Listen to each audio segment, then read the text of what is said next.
Be inspired, supported, and empowered. This is the Global Healthy Living Foundation podcast network. Welcome to The Health Advocates, a podcast that breaks down major health news of the week to help you make sense of it all. I'm Steven Newmark, Chief Policy Officer at the Global Healthy Living Foundation. And I'm Zoe Rothblatt, Director of Community Outreach at GHLF. Our goal is to help you understand what's happening in the healthcare world to help you make informed decisions to live your best life. And today, we're recognizing Black History Month by exploring the critical role of Black leaders in public health and the ongoing fight for health equity. Black History Month is a time to honor the achievements, resilience, and contributions of Black individuals throughout our nation's history. In healthcare, this means recognizing the groundbreaking work of Black doctors, nurses, public health professionals, researchers, and patient advocates who have shaped medical advances and access to care, often despite systemic racism and discrimination. It's also a time to reflect on persistent health disparities, from higher rates of chronic disease in Black communities to unequal access to quality care. Addressing these inequities requires continued advocacy, policy changes, and amplifying the voices of those working to make healthcare more just and equitable for everyone. Well said, Stephen. And that's why we are thrilled to be joined today by Dr. Georges Benjamin. Dr. Benjamin is known as one of the nation's most influential physician leaders because he speaks passionately and eloquently about health issues having the most impact on our nation today. From his firsthand experience as a physician, he knows what happens when preventive care is not available and when healthy choice is not the easy choice. As Executive Director of the American Public Health Association since 2002, he's the leading association's push to make America the healthiest nation. Dr. Benjamin, welcome to the Health Advocates. Can you begin by introducing yourself to our listeners? Well, thank you. I'm Dr. Georges Benjamin. I'm an internist and an emergency physician, and I'm the Executive Director of the American Public Health Association in Washington, D.C. And maybe you could dive into talking about what inspired you to pursue this career in medicine and public health. Well, Zoe, I went to medical school to actually get a basic science background so I could do molecular genetic research. I had no interest in clinical medicine, but, medicine is addictive. And so I absolutely fell in love with not only clinical medicine, but emergency medicine. It was in early years of emergency medicine emerging as a specialty, and I just fell in love with it. And so I spent the first half of my career practicing emergency medicine, got into administration very early while I was in the Army.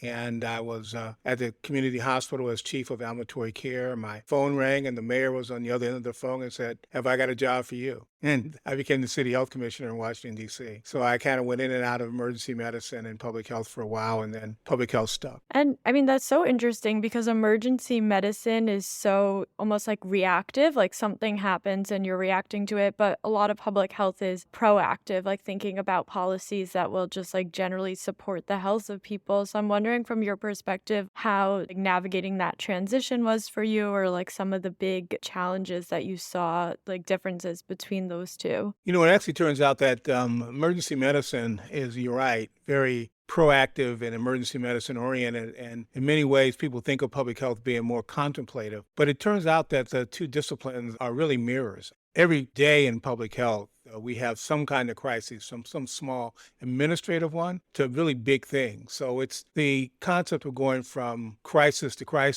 problem, and doing significant problem solving, often with very little data, which makes the two disciplines pretty much aligned. And maybe what are some of the biggest challenges that you've focused on during your career? I tell folks I've seen it all. I was in Washington, D.C. when we had a riot. It was also the early days of the HIV/AIDS epidemic. So engaging with community-based organizations, and for me, learning how to work more collaboratively with community-based organizations, particularly in communities where underserved, was a real lesson for me. When I went to the state of Maryland as the health officer, during my 8 years there, 4 as deputy and 4 as secretary, we had a drought, we had a tornado that went through the community, we had the anthrax letters, so that was a bioterrorism attack. We had a 700-person foodborne outbreak. We had an outbreak of a new disease called Pfiesteria, which is still pretty much a mystery. A red tide type of disease that impacts both fish and may very well have a health impact to people. So we had obviously the usual stuff, HIV/AIDS, influenza every year. So it was a hodgepodge of pretty much everything you could think of happening in the human experience occurred to me when I was a health officer. And we enjoyed it. It was a time when I had some of the most creative people I've ever worked with. And then when I came to the American Public Health Association, kind of going from being a real actor and making things happen happened to being an advocate at the nation's largest public health association. A very, very different experience where I manage a big budget, run a journal, a small book company.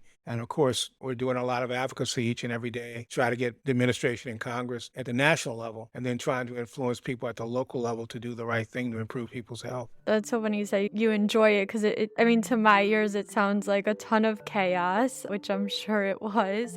And I think a lot of our listeners can relate because these are people who live with chronic illness and are encountering symptoms, doctor's appointments, etc. That's all kind of like chaos. And then you have to figure out a way to navigate that and advocate for yourself. Like you're saying, it's like same with the individual, same with these large scale issues. Like you have to go step by step and advocate. You mentioned advocating nationally and locally. What are some of the advocacy priorities that you and APHA are focused on? Well, APHA, we're focused on getting everyone in the system of health insurance coverage. So making sure that everyone in this country has adequate health insurance coverage at an affordable price. We're supporting things way upstream like food insecurity, climate change. We're talking about gun violence, reproductive rights for women. Rising sexually transmitted diseases right now is a big issue. And as you know, that we just finished the tragedy of COVID, which really hasn't gone away completely. And we still have an opioid epidemic, an obesity epidemic. We have a problem with women of reproductive age dying during pregnancy that was often preventable. So there are many things that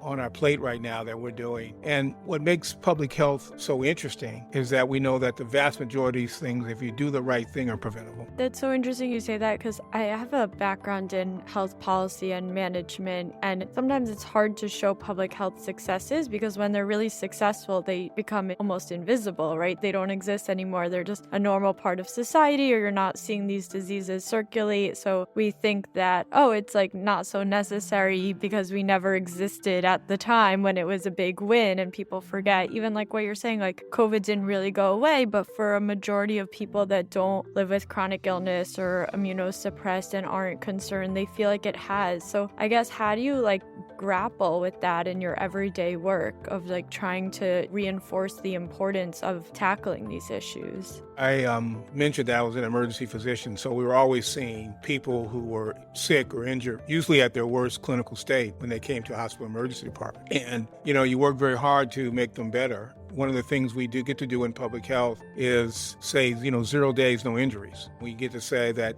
good, you ate today, you had a wonderful day, and you did not get sick from a foodborne outbreak. You got in your car, and that fender bender that you had, you didn't get seriously injured. Those kinds of things are things that we have to promote. We have to do a better job of telling our own story. And you're absolutely right. When we do our best work, nothing happens. We're seeing that now with the debate about vaccines. People forget that measles, which is a highly infectious disease, when a person with measles used to come into the hospital emergency department, we don't see them very much anymore. But when they would used to come to the hospital emergency department, people would freak out. You would not admit people with measles to the hospital because it was so infectious unless they were severely ill and severely dehydrated. So we have to remind people that measles is not a benign disease. It's not a little rash and the kids get a day off from school. People get measles pneumonia. They get measles encephalitis. They die from measles. The good news is it's gone away. The bad news is, and most clinicians haven't seen it, the bad news is because we've forgotten, people are now dismissing the importance of vaccinations. And you started to touch on this earlier in our conversation about working with different groups, and I know that you serve on the board of many organizations. Can you talk to us about how partnerships like this can accelerate progress for public health? Public health is a team activity. We do our best work when we go together and we leverage the strengths and weaknesses that we all have. Every organization has things they do very well. Every organization has some things in which they need a little help. And to the extent we can bring partnerships together, so we do one thing very well and you do something better, we can accomplish better goals working together. So when I sit on other boards, I'm trying to bring my expertise and experience to the conversation. And in some cases, we bring our organizations together to try to accomplish common goals.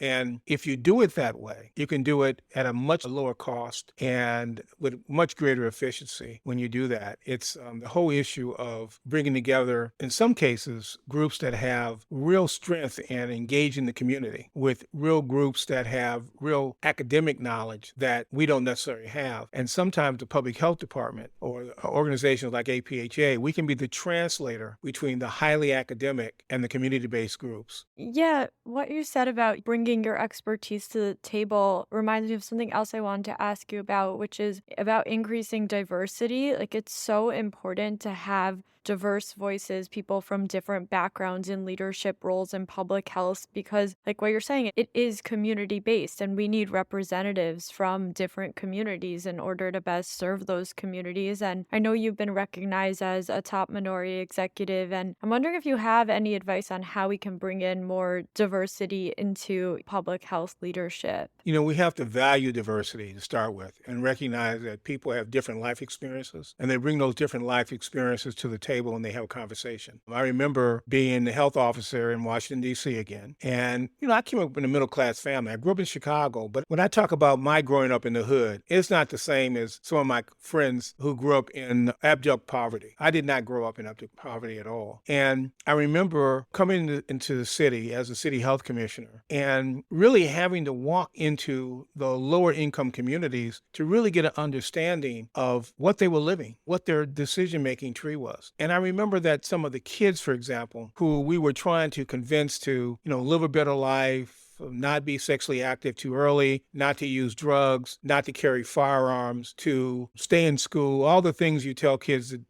that you want them to do. Don't smoke tobacco, those kinds of things. And we had a real schooling when some of these middle school kids sat us down and said, we understand everything you're saying to us. You've done a really good job of educating us. But the truth of the matter is we don't believe we're going to live long enough to get HIV/AIDS. We're not going to live long enough to have a fruitful life like you have, that you're lucky and you were able to do this. And so they live like someone with a terminal disease. They go out and they say, I'm going to do everything I can do because I'm not going to live that long. So I had to understand that part of my job in public health was to address the hopelessness and helplessness in so many of our communities, to give these young people a vision of the future. And if we could do that, they would make different choices in their lives because they knew they had time to make those different choices. And so I learned a lot. And so my life experience as an African-American male, just because of an African-American male, does not mirror people who of the same race, ethnicity, who were in lower income communities. My experience is very different. So having those people sitting at the table to school me was very important for me. And that's why I believe in diversity. Yeah, I mean, what you're saying is so important. Like, what I heard from you is we can't make assumptions about communities. Like, we have to go in and listen. One size fits all does not work when it comes to public health because people have different backgrounds and experiences. And it's really important to tailor these programs, which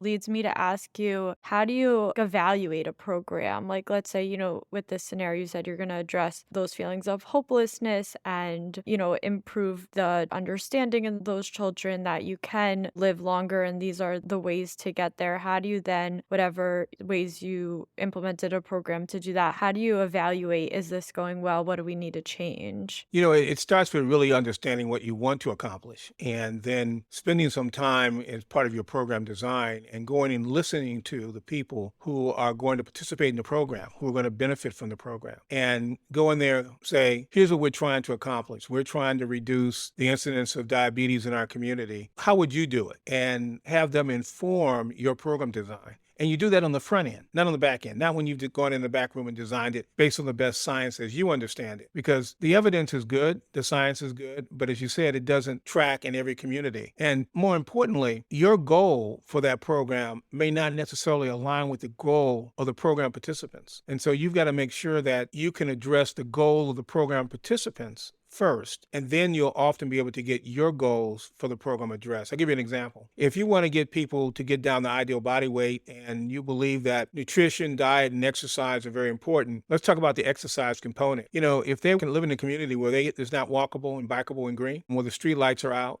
where it's not safe to be out at night, you can't get them out walking unless you're going to buy them an expensive gym membership and Uber them one way and back and forth. It's not going to happen. So the only way to make that happen, because we talk about just getting up and walking around the block 2-3 times a week, just to get yourself to be more physically active. And then, of course, eating better and all those kinds of things. The exercise component does not happen until you go in, sit down with them, and they'll tell you, well, we can walk, but we can't walk safely in this community. Here's what you need to help us with so that we can do the exercise component of the plan you're trying trying to do. Once you do that, you fix that social determinant of health, those making that community safer, more walkable, then apply the medical science that you know to get the outcome that you're trying to achieve. Yeah, I mean, it sounds so simple when you say it like that, like of course we should be thinking of the participants' goals and not just public health goals. But then when you go in, it really isn't. There's all these other factors, the social determinants that influence health. And it's just so important to have people like you out there thinking about this and also just coming on today. Thank you to share your voice and hopefully educate our listeners a little bit more, and myself included, about how we can think about helping our communities. So my final question for you is, if there's one takeaway from our conversation today, or just looking back at all your work in public health that you want our listeners to remember, what's that takeaway? I think it's very important for those of us in the health world to do more listening than talking. Amen to that. I agree. We always say that the patient voice is so important, because at the end of the day, it's you and your health and your story. So I agree with your message of, listening and advocating. So thank you so much for joining us today and sharing your wisdom with our audience. Thank you. Well, another great conversation, Zoe. I especially appreciated when Dr. Benjamin talked about making a lasting impact by really learning the needs of the community and not making assumptions. Agreed. It was really informative. I appreciate him talking about how we can all work together to make a difference, organizations, public health leaders coming together. Absolutely. Before we go, we want to encourage everyone to check out all of our podcasts at ghlf.org/listen. Well, everyone, thanks for listening to The Health Advocates, a podcast that breaks down major health news of the week to help you make sense of it all. If you like this episode, give us a rating, write a review, and hit that subscribe button wherever you listen. I'm Zoe Rothblatt. I'm Steven Newmark. We'll see you next time. Be inspired, supported, and empowered. This is the Global Healthy Living Foundation Podcast Network.